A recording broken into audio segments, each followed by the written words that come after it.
What's going on, guys? So we were just talking about a woman's past. Does a woman's past matter?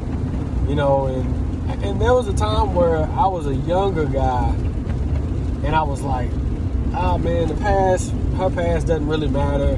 You know, it doesn't matter because that was before me. And you know, when you're naive and when you don't really know how the human brain works, you'll say stuff like that because you're trying to be, you know, you want to give people a fair shot. You want to give people a chance to change and grow, but you have to be honest with yourself.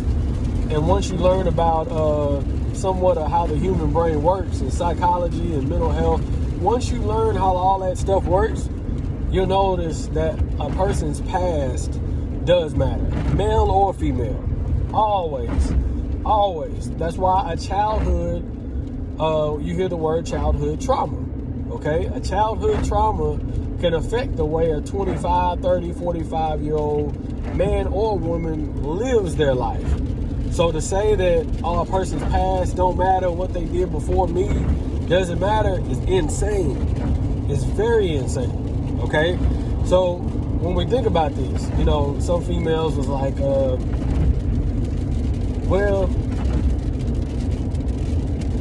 I don't think a woman's past should matter. And I broke it down to her. A lot of y'all women are getting ghosted, or certain guys treat you a certain way because they seen how you operated before they even met you. Let me explain something to some of you females. With social media being the way it is and the way a lot of you women promote y'all's relationships, a lot of y'all women, we as guys see how y'all promote y'all's dudes. You promote y'all's relationship as if y'all are about to get married in 6 months. Oh, love, I finally found love. This is what God finally brought me. Yeah, my last dude wasn't this. I finally got a real one. And then when you break up with these guys are like, yeah, you're just going to be fun. Because a lot of dudes aren't signing up to be played. A lot of men aren't signing up for your emotional roller coaster. A lot of y'all women that do what I just mentioned, these are women that are trying to prove people wrong from their past. A lot of women will get with guys just to piss off the ex, just to piss off some females that said that they couldn't get another dude or they're ugly. Women will get with certain dudes and parade them around on social media, all because of attention, and it can be to prove people wrong. That's why a lot of these women are down the road, they'll get unhappy and they'll break up with these guys. And they'll continue that cycle.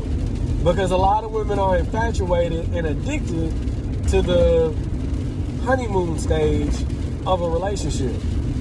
The honeymoon stage is the new stages when you meet somebody, and that's when you start a lot of the physical parts of the relationship. A lot of people are addicted to that phase of the relationship. Okay? It's the phase where you don't really know the person. So everybody's on their best behavior. Everybody's doing it's raining if it's raining out here, if you hear too much noise. A lot of people are addicted to that. Guys aren't about to be manipulated and tricked anymore because they're looking at it like guys like myself. I always tell guys 6 months. Don't fall for her. Take your time. If you gotta stick to one date a week, one phone call a week, texting her a few texts a day or skip a day, do that. Don't let no woman control the relationship and get to where she's saying you're going to come over and then you're going to come over and then you're going to stay in a day or two. No. Wait 6 months. Because a lot of women will crash. A lot of women will crash the relationship or the dating phase because they're so used to guys giving in and so used to guys wanting sex so bad that they're like, oh man, she's giving it to me like this and that right out the gate, you know, and she look good. And I'm not telling you whether to be physical or not. What I am saying is limit how often you kick it with these women in the early stages. Like I said, 6 months before you think about committing to something serious. Because a lot of women are very good at, if all she has to do in the beginning stages is, sex?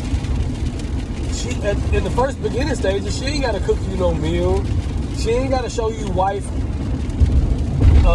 She ain't got to show you wife tendencies or wife anything, wife material tendencies. All she has to do is smile in your face, be a little funny, and give you sex.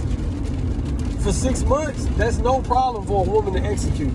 A lot of these women have been doing this since they was 13 years old. So you got to ask yourself, she's 25 now. She's 30 now. She's 35 now. She's 40 now. She's perfected that part of the game. So a lot of women they wouldn't know what to do if a dude said, yeah, well, let's just date. I like to date until at least 6 months. I don't want to say that we're in a relationship.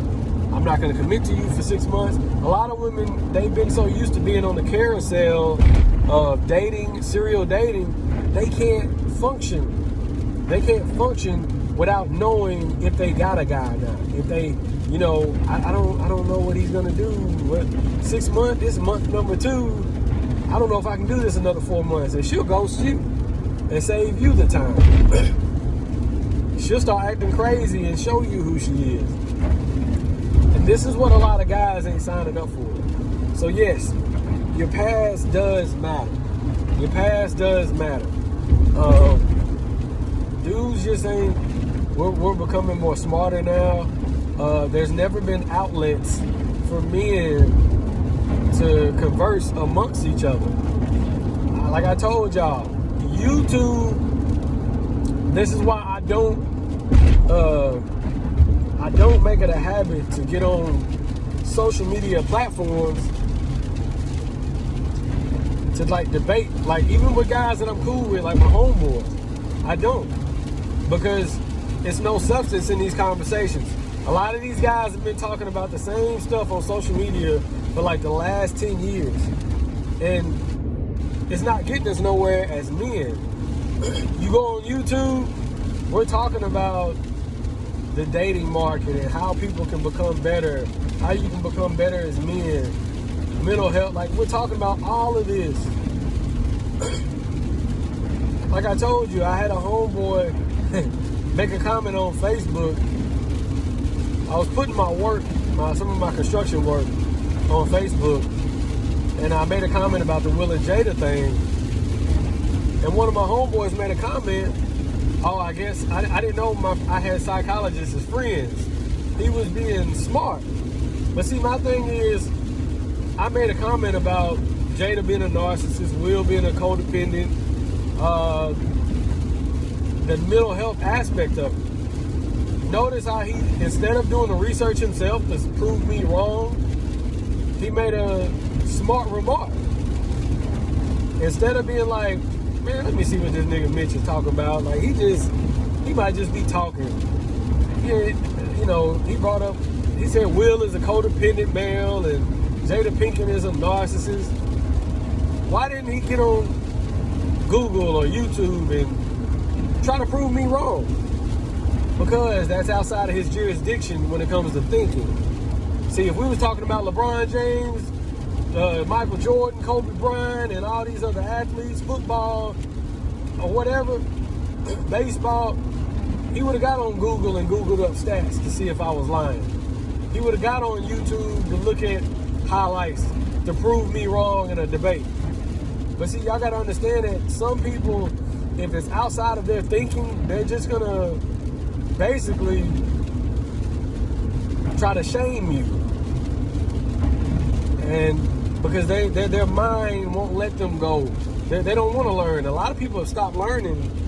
Even people with degrees, a lot of people have stopped learning.